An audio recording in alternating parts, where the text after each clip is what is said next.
Oh, hi there, and welcome back to another episode of Israel Tidbits. On today's episode, we're going to be talking about something really cool. Besides me.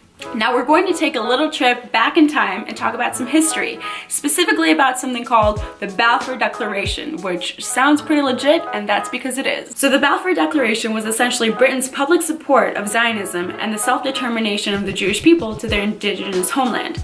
It was written in the form of a letter on November 2nd, 1917, from British Foreign Secretary Arthur James Balfour to Lord Rothschild, who was a leader in the British Jewish community. The letter was initially published in British newsprint, but eventually made its way to international newsprint as well. It was a powerful message conveyed to the world that the support for a Jewish homeland was not to be questioned. What the declaration stated was that Britain was in full support of partitioning the land in order to establish a Jewish homeland. Yay! This overall declaration and plan was not supported and so well received by everyone, but that was to be expected. Tensions between those who supported the rightful return of Jews to their homeland and those who didn't weren't anything new.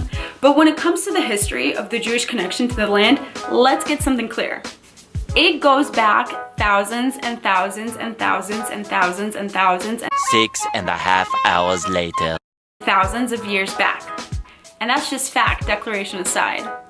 Nonetheless, the Balfour Declaration was one of the earliest international documents to not only recognize the Jewish connection to their indigenous homeland, but to support the establishment of a Jewish state.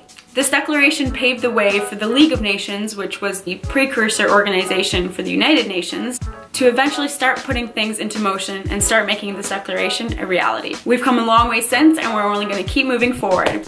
That's it for your Israel tidbit for today. Join me next week where we'll be celebrating the opening of the embassy in Jerusalem.